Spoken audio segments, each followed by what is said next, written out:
Tohle je LearnCheck Online. Díky, že posloucháte. Dobrý den, dámy a pánové. Vítejte u další epizody podcastu LearnCheck Online. Jak už víte, jak jsem minule slíbila, dnes budu mluvit o tématu kultura. To znamená, že vám řeknu něco o kině, o divadle nebo o dalších možnostech, dalších kulturních aktivitách, kterým se můžete věnovat, a budu se snažit vás seznámit s důležitou slovní zásobou k tomu tématu. Rozhodně ale nemluvím o všem, takže vy sami mi můžete napsat, jestli jsem na něco zapomněla. Jinak ještě předtím, než se mnou vyrazíte na procházku s češtinou, bych vás chtěla upozornit, že jsem nedávno na Google Play publikovala aplikaci LearnCheck with Videos a v té najdete přehled kanálů, videokanálů nebo YouTube kanálů, na kterých se můžete učit česky. Jsou tam také odkazy na 2 kurzy e-learningu zdarma, o kterých vím, a videa jsou potom rozdělena podle jazyků, nebo ty kanály jsou rozděleny podle jazyků, kterými vám ti lektoři nebo ti autoři videí pomáhají učit se česky. Kdybyste ještě o nějakých větších dobrých kanálech věděli, tak mi určitě dejte vědět a já to v budoucnosti do aplikace přidám. Odkaz najdete u popisu videa. A teď už se pojďme projít. Dobrý den, dámy a pánové, vítejte u LearnCheck with Podcasts, LearnCheck Online. A dnes budeme pokračovat v tématu trávení volného času, volnočasové aktivity, a konkrétně jsem slíbila, že budu více mluvit o kultuře. Tak když chce jít člověk do kina, musí si koupit lístek, musí si zaplatit vstupné. A můžete si vstupenku koupit v současné době samozřejmě online a mít ji elektronicky v mobilu, ale můžete si ji také koupit u pokladny dopředu nebo předem, abyste si byli jistí, že na vás zbude místo. Nebo si můžete lístek zarezervovat, například telefonicky, a oni vám ho potom vydají před představením. Teď žiju v Praze a v Praze je hodně multikin. To jsou kina, ve kterých je více než jeden kinosál. Vy potom přijdete a v daný moment nepromítají pouze jeden film, ale můžete si vybrat. Na programu může být současně více filmů. Ale v menších městech, jestli tam je kino, tak tam pravděpodobně bude jenom jeden sál. A program nemusí být tak aktuální a možná tam nedávají tolik filmů, pravděpodobně nedávají několik filmů za den, ale jenom jeden a možná ani ne každý den. Když chcete jít do divadla, v Praze si můžete vybírat ze spousty divadel. Hlavní je Národní divadlo, to zní tak jako prestižně. Národní divadlo. Když jdete do Národního divadla, měli byste se slušně obléct. Měli byste pravděpodobně vzít na sebe, pánové, oblek a ženy šaty nebo sukni a halenku. Není moc vhodné tam chodit v tričku a v džínách. Ale pravda je, že mnoho lidí na to nedbá a to potom nevypadá tak hezky. Protože jít do divadla se považuje za takovou slavnostnější událost, než jít do kina.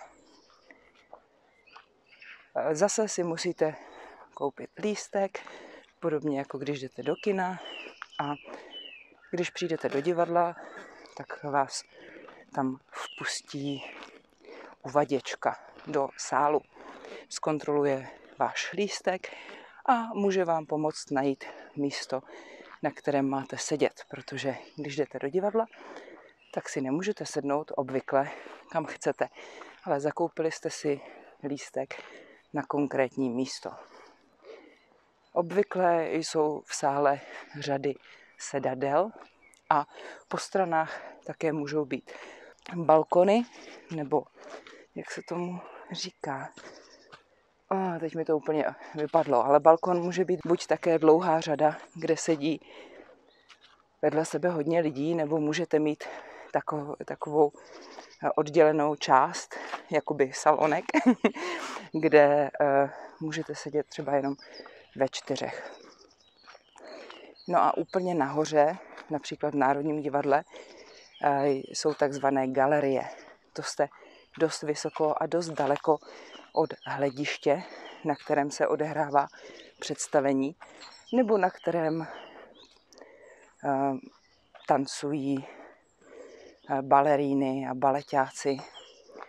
A v takovém případě, když jdete na operu nebo na balet, tak před hledištěm je ještě orchestřiště. A tam sedí a hrajou hudebníci a koordinuje je dirigent. To je člověk, který má v ruce takovou hůlku a pomáhá hudebníkům držet stejný rytmus a hrát ve správnou chvíli tu svou část.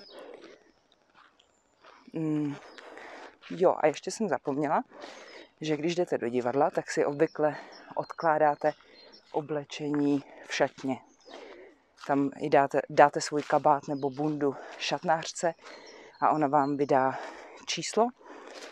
Může to být jenom lísteček papírový, anebo to může být takové plastové kolečko. A když potom skončí představení, tak si tam svoje oblečení nebo možná i tašku vyzvednete. Někde jsou ty šatny zdarma a někde jsou za poplatek. Musíte zaplatit například, 5, 10, 20 korun. A někde je dobrovolné, kolik zaplatíte. Dáváte to jako příspěvek na provoz toho divadla. Během představení, hlavně když je delší, normálně bývá přestávka.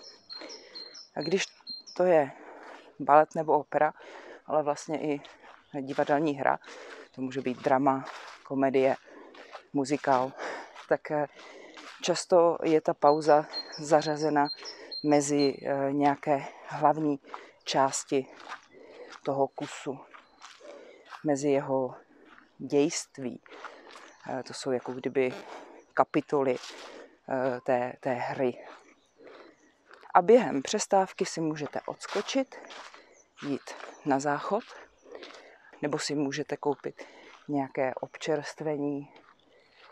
Prodávají tam skleničku vína, možná pivo, možná chlebíček nebo něco sladkého, ale jak kde. Obvykle ale nějaký bufet divadelní bývá. Jenom je problém, že tam často bývá fronta. Lidé musí čekat, než si můžou něco koupit. Ale můžete také využít ten čas a prohlédnout si krásný interiér divadla. V tuto chvíli myslím na Národní divadlo. Hlavní budova Národního divadla je u řeky Vltavy v centru. Ale divadlo má ještě další budovy. Do toho komplexu ještě patří Stavovské divadlo. To je také stará historická budova, která je blízko Václavského náměstí. Potom, a teď to už si nepamatuju tak dobře, myslím, že k ním také patří divadlo Kolovrat. Tam jsem nikdy nebyla. To je menší scéna. Řekla bych, že je nedaleko Stavovského divadla, ale kdyby vás to zajímalo, tak si to musíte vyhledat sami. A řekla bych, že mezi budovy Národního divadla, minimálně podle webových stránek na internetu, byla zařazena také státní opera. Státní opera je také úžasná budova, která stojí nedaleko muzea v Praze. Když pojedete metrem, tak se můžete podívat na plánku, tam, kde je stanice metra muzeum. Je to linka A nebo C, tam se kříží, tam musíte přestupovat. Tak tam je nedaleko hlavního nádraží také vlakového, je budova státní opery. Tak kdybyste chtěli jít na výstavu, tak můžete jít taky do nějakého muzea, nebo například můžete jít do Národní galerie v Praze. Můžete se podívat na moderní umění, nějaké obrazy, nebo plastiky, nebo sochy, a nebo jestli vás více zajímá klasické umění, určitě také najdete nějaké místo, kde si ho můžete užít, kde se můžete pokochat. Mně osobně se moc líbilo v Londýně, kde jsem strávila asi 10 měsíců, když jsem ještě byla mladší, když jsem přerušila studium a odjela pracovat a učit se anglicky. Tam se mi moc líbilo, protože vstup do Národní galerie v Londýně byl tehdy zdarma nebo dobrovolný. Takže pro mě jako chudou studentku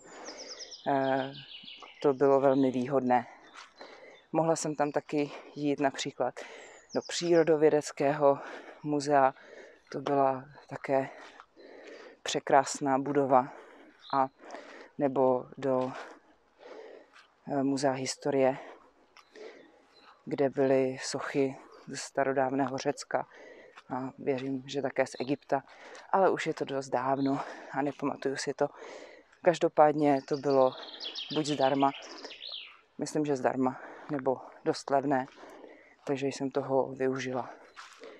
Jestli chcete jít někam v Česku a jste student, to znamená, je vám méně než 26 let, no možná 26 let nebo méně, tak také můžete mít slevu. Obvykle vám ji dají, když ukážete kartičku ISIC, nějaký studentský průkaz. Tak příště budeme pokračovat v tématu volnočasové aktivity a asi si promluvíme trošku o tom, co můžete číst. Tak přeju hezký den a nashledanou. Tak co? Naučili jste se něco nového? Dozvěděli jste se něco zajímavého? Baví vás chodit do divadla, do kina, na koncerty, na výstavy? Je to ve vaší zemi levné? Nebo je nějaký rozdíl mezi Českou republikou a vaší zemí? Já jsem už něco málo slyšela od svých rusky mluvících studentů. Například se mi zdá, že v zemích, odkud oni pocházeli, jsou kina levnější než v Česku. A kromě toho také může být rozdíl v tom, jestli vidíte v kině film dabovaný anebo v původním znění z titulky. Čemu dáváte přednost vy? Tak budu se těšit na vaše komentáře a příště se budu věnovat tématu literatura. Přeju vám krásný týden a naslyšenou brzy.